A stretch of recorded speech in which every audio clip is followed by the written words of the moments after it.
Thank you very much for everyone attending today for the Anglo Sikh Wars launch presentation.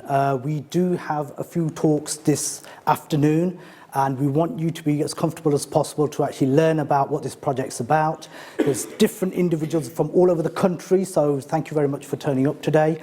But I'm going to start off really rapidly so then we can get through what we want to talk about today and then explain about this project. I will be talking in depth a little bit more in terms of what the project entails and what we will be doing over the course of the next 6 months and beyond as well. So really, without no further ado, I want to introduce Assistant Lord Mayor, Councillor Piara Sinclair. Thank you very much. When Gurinder said to me that I want to meet museum staff, I referred Sarah Levitt and Matthew. And I didn't know the project, but now I do. And this is a project which he has worked so hard, and that exhibition will be for us to watch and experience in next spring. And this project is funded by Heritage Lottery Fund up to about 40,000. That's correct, yeah. Yeah. I think being Sikh myself, grown up in Punjab, and crossed that boundary of a treaty between British Empire and Sikh Empire long ago, when even Maharaj Ranjit Singh, when he signed a treaty somewhere near Nangal, his own old generals, they were very... Launch of this event, the Anglo Sikh Wars, looking at the history, the relics, and the stories that really come out at this initiative. And to be here in Leicester is something to be very proud of. As a history enthusiast myself, I quite like the idea and the prospect of hearing some of the stories, finding some of the lost relics and the gems that have been forgotten to history. My history and the history of many people here, both Sikh and British. And I think this is a real opportunity for us to build some more information and understanding into a chapter of our history when the Sikh Empire and the British Empire clashed in the fields of Punjab, where many thousands died, but also many fought with honour and valour. Now, I think having it here in Leicester is quite particular because I don't think social cohesion exists in a bubble. It doesn't exist in a vacuum. We are truly global citizens. We only have to walk just down the streets of Leicester and we will see the diversity of religion, of culture, of race. And actually, we could even boast that we have the most diverse street in the Great Britain, Narborough Road. If you ever see it on Channel 4, I'll do a plug-in for that, because I see some of my friends from Narborough Road speaking on that. And if we go back to the history of the city, it has a global heritage, whether it's the Eastern Europeans who came in here during the World Wars, the African Caribbeans who came in to work in our NHS, the Indians or the East Africans who brought their entrepreneurship here, or whether it is the European Union migrants and the Afghanis, the Somalis, or the Iraqis that have come into this city. Even today, what happens around the world reverbs in this city. The impact is felt in this city. And I think at a time of growing intolerance, it's just as important, if not even more imperative, that we illuminate the stories of our shared history, the history of the Sikh Empire, of the British. And it makes me ask a question. Had history been different, had some of our generals not betrayed the Sikh army and worked with the British and colluded with the British to the defeat in the First Anglo Sikh Wars, would I be standing here right now having this conversation with yourselves? Would you be sitting here? Would many of us be sitting here? Would the world map look slightly different? And I know recently we have marked the centennial of the First World War. The question I ask, having recognized the contribution of so many Sikhs and Indian nationals and people from around the globe in that conflict, had the Sikh Empire still existed, would that conflict have gone on for longer? Would more lives have been lost? And ultimately, would it have affected the outcome of that war? But I think it's really important to bring to life the shared histories and stories that we have. In Leicester, just a few years ago, there was a project called This is Highfields, and it brought together the communities to talk about their shared history and heritage, about where they came from. And connections were realised between peoples, between individuals that we didn't know existed before. And to me, there is something quite special about marking some of our special military days, where we commemorate those who have passed away, and being identified as a Sikh by veterans or the families who have met Sikhs in the military, and for them to regale tales of valour, of courage, of heroism, and then looking to me as if we have an intimate relationship between one another as communities because of this history. And I think this project will really bring that out. It will bring about the relationships we have had over the last hundreds of years that has culminated in us being here. But I will leave you with this thought. Do we want to build a world where we no longer see the differences or distinction between people and therefore treat them equally with respect and courtesy and dignity?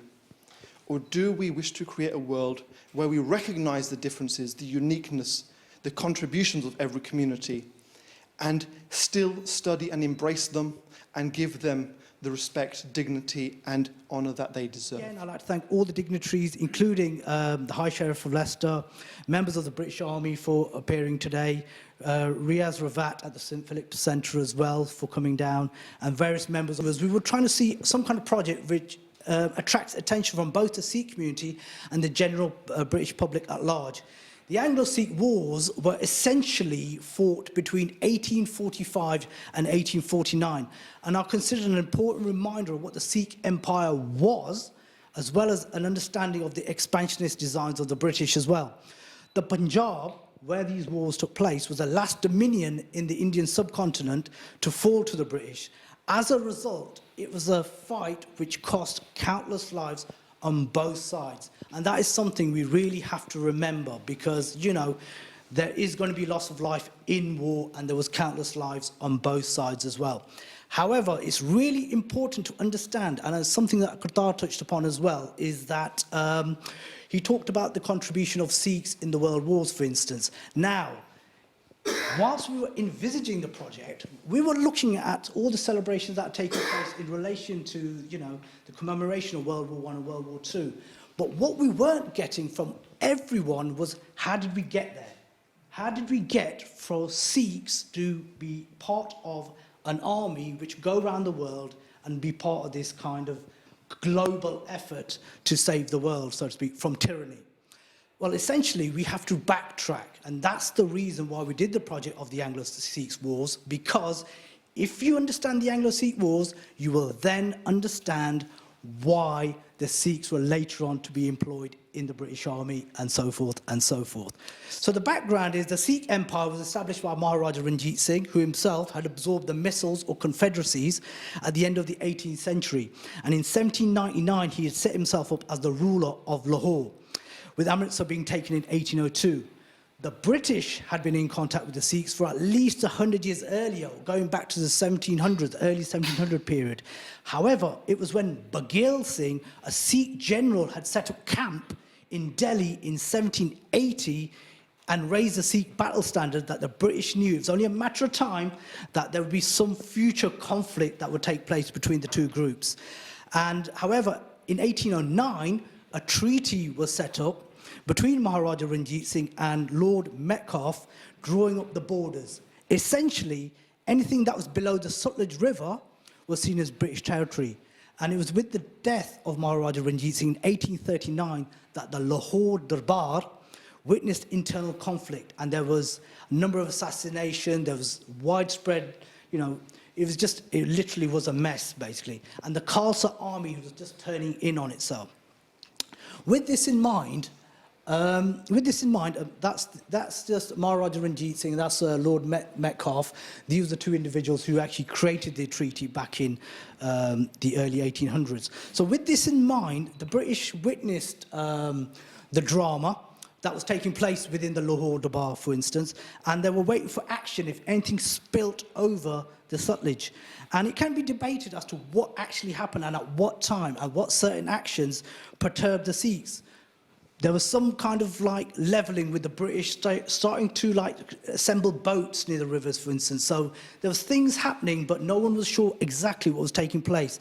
So the Sikh army crossed the Sutlej border, with the first encounter took place on the 18th of December, 1845. And this was known as the Battle of Mudki. And that was the first encounter between the British and the Sikhs. This continued with a further several battles taking place, culminating in the Battle of Sobrawa on the February 10th, 1846. And this is actually kind of considered in British history as the Indian Waterloo, basically. That's what they consider the Battle of Sobrawa, as the Indian Waterloo. And this took place in 1846. At that juncture, the British had won at that particular point after those number of battles. And what we then see is that there was a treaty enacted again, but at this stage the British did not annex the Punjab. There actually was like a quasi kind of system put in place, so it wasn't a complete annexation of the Punjab at that particular point. This brought to the fore the role of Maharani Jindal, known as the Queen Regent, and her son Maharaja Dalip Singh, technically the consort and the son of the late Ranjit Singh, respectively. What took place next was in 1845, an encounter took place between British soldiers and the government of Multan under Diwan Mulraj. Now, we talk about Anglo Sikh wars, but essentially there was Muslims fighting on both sides and there were Hindus fighting on both sides as well. So it's not as black and white when we say the term Anglo Sikh. There was people of different denominations fighting on both sides, and it's something to bear in mind as well. So Diwan Mulraj is basically in charge of Multan, and two British officers, Patrick Vance Agnew and Patrick, I said that twice, are basically actually murdered. So what that does is sets up a series of events which lead to the Second Anglo-Sikh War. The Battle of Chillianwala being the decisive, with the last one taking place at the Battle of Gujarat. Now, just to clarify, we're talking about Gujarat in Pakistan, not with Gujarat, which most people would actually generally associate with a lot of Gujarati community here in Leicester. So that was the last battle. There was success for the British at that particular point, with countless number of Sikh lives being lost during that period on both sides, like I've said. So essentially, what took place next was that the Lahore Darbar actually enacted a treaty on the 29th of March, 1849, effectively making the young Dalip Singh, okay, so he was the son of Maharaja Ranjit Singh, so he became a ward of the British.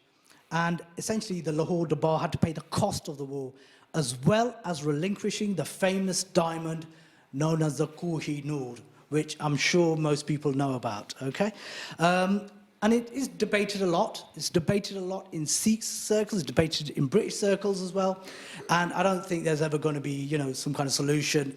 Let's just leave that parked for one moment as it is. But it is of great, immense value for the Sikhs in terms of a historical object, if we can call it that. But it wasn't just the actual Koh-i-Noor, it was other treasures from the Lahore Treasury, which were taken by the British and brought here to the UK. And these were actually deposited in many museums across the UK, some of them which can be witnessed. And as part of this project, we are going to be looking at some of these relics as well. Okay, and what was instrumental was that the Governor-General at the time, Lord Dalhousie, he was instrumental in actually being, you know, in charge of Dalip Singh. And essentially, it is a tragic tale where Dalip Singh was exiled to Britain, and, you know, it's just a kind of signature of a once powerful, mighty empire just seeing its kind of, you know, loss, really, you know, when he actually came to the UK. On reflection, however, the blame, if we can call it a blame game, does actually fall to the generals of the Khalsa army, who were namely Raja Lal Singh and Tej Singh, who the Sikhs had felt had betrayed them by giving away secrets to the British. However, despite that, some of the other generals fought thick and thin to ensure that they became martyrs for the Sikhs in the battles. So some of these generals I can name as Shyam Singh Atariwala. We had some unknown generals from the Nihangs called Baba Hanuman Singh. They're not even recorded in British accounts. However, from traditional sources, we actually piece a lot of other material which we'll be bringing to the fore as part of this project as well. Okay, so essentially, the project will bring together many partners, including many regimental museums, whose regiments fought in the Anglo Sikh Wars and hold many relics from the period. These museums are generally unknown in Sikh circles. As a result, the Sikh Museum Initiative is working with them to bring these unseen objects into the open. This will give a much-needed boost and exposure to them, as well as the exploration of Anglo Sikh history. Everywhere in the UK, where we turn to, everywhere where we go, there is always some remnant of the Anglo-Sikh Wars. However, I am going to backtrack just a second because everyone may be curious to know what we're looking at here.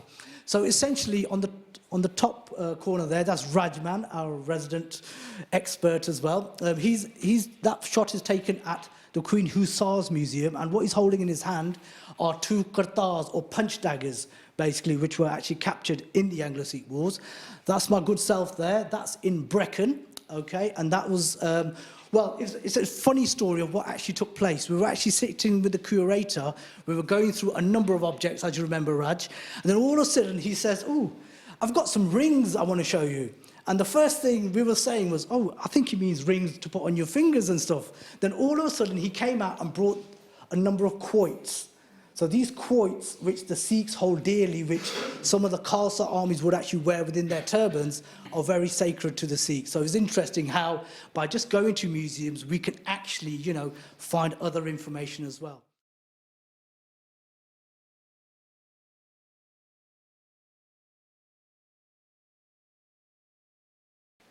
I'm going to have to kind of give a little bit of a a normal answer for that. I think everything that we find has some kind of history, has some form of interpretation, because whether it's a battle standard, which the British kind of lost, for instance, it's an intrinsic value to the British, because what it means is, when you do have war, when a battle standard is lost, it's like almost life and death for both sides, basically. And the army individuals here can tell you that. And we do have fragments of that. So we've seen quite a few of those, for instance. We've seen talwars, these are the swords which were used in the Anglo-Sikh War, so we've come across those well. We found some maps, hand-drawn maps, which are very, very fundamental as well.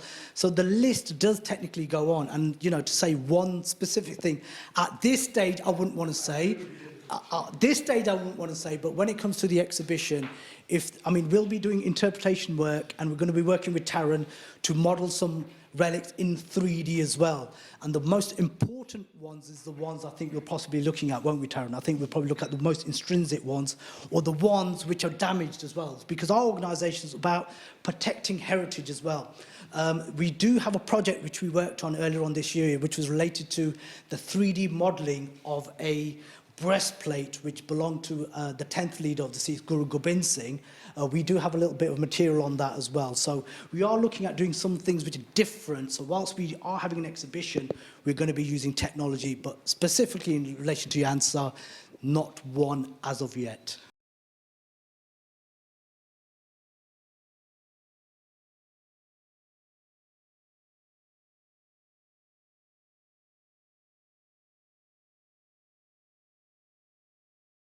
Again, I've been asked loaded questions today. I think the point you're trying to get at is very valid and very important. The contribution that the Sikhs made in World War I, II cannot be denied. I think, with all the commemorations that are taking place, I think we're getting to a point now where the general populace hopefully understand the contribution the Sikhs have made. But that's why we did the project, because we wanted to take it back to the Anglo-Sikh Wars, to the starting point. If the Anglo-Sikh Wars didn't take place, if there wasn't mutual respect between the British and the Sikhs, the British would never have actually considered Sikhs to be maybe loyal, or whether they should have actually been part of an army as well. So not long, in fact, after the first Anglo-Sikh War in 1845, some Sikhs were employed by the British to actually look at law and order. So it happened literally after the First Anglo-Sikh War. Then the Second Anglo-Sikh War happened. Then, slowly but surely, there was a policy to start recruiting Sikhs. And then when we get to the stage of the mutiny, for instance, Sikhs played a real big part helping the British. Then we keep going and tracking. You actually look at the documents which the British have. There is this tussle as well. Shall we? Shan't we? Okay? Whether we should employ them, whether we shouldn't employ them.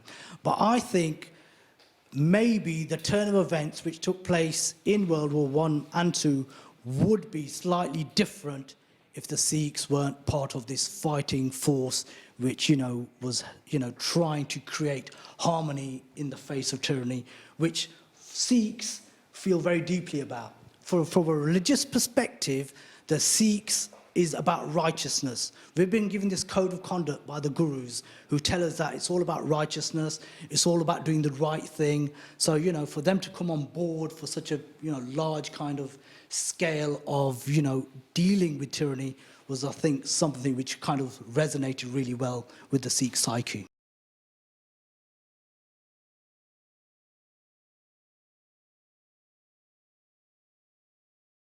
What we want to try and get away from, and I don't want to be sounding ageist here, is I want to get a lot of youngsters involved in this particular project. Because, yes, we do have Gurdwara and the Sikh temples where Sikhs can learn about the scriptures, they can learn about how to pray, and they can learn about other things as well. But from a heritage perspective, from a perspective of ideas which are never kind of shared, this project will try and help individuals, adults as well, but youngsters to get more involved. That's why we want to try and incorporate 3D technology. It's all about the iPad now. It's all about, mobile phones. What can we do as a Sikh Museum Initiative to get youngsters involved? We've got some arts and crafts kind of things we're going to be doing as well.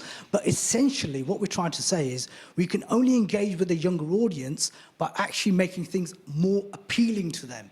We've got to move away from the traditional ways. Whilst we are going to have an exhibition, we want to make it a fun exhibition where we can incorporate the ideas that the youngsters are used to. If they know how to use an iPad but are not au fait with reading books, for instance, we need to be palatable in terms of what they understand. We have to kind of turn things around a little bit to ensure that we're doing sometimes a little bit out of our norms, something a little bit out of our comfort factor, but that is what the Sikh Museum Initiative is trying to do. We're trying to do something different. So if anyone says, well, how are you different from any heritage group? It's because of the hard work that Tara's putting into the 3D work and the augmented reality work that we will be looking at.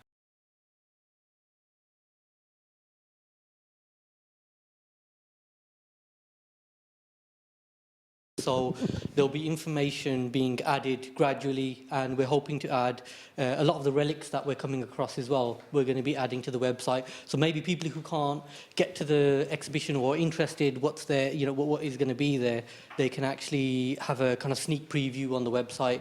We've also got we're trying to make the information easy to access, so we've got a timeline on there. So as we're going through, coming up to the exhibition, we're going to be adding the timeline of events. So each battle will be added, any other key events will be added to the timeline. So you'll be able to actually follow through the information very clearly and very easily. On top of that, we're going to have some hopefully some 3D relics that we can have, so you can actually explore some of the relics. Some relics, obviously, we can't probably transport, or we can't get here. So those kind of relics, we're going to try and be able to share in a kind of online 3D way. So we're looking at ways we can do that. Given his knowledge is very detailed and very comprehensive on this, so thank you very much as well. And and also the project does commemorate the fallen soldiers on both sides. And Gurinder said this about the Sikh sense of righteousness, to tackle injustice, and also to die on the battlefield is a very honourable death in Sikh religion as well. But also from the British side as well, it's a very honourable death. I think I should quote Alexander Pope, the Irish author, honour and shame upon no condition rise, you act well your part, there all the honour lies. And I think individual soldiers, and thank you for your service for the soldiers here today as well, we should never forget that we owe our freedom to fallen soldiers as well. So just wanted to finish on that point.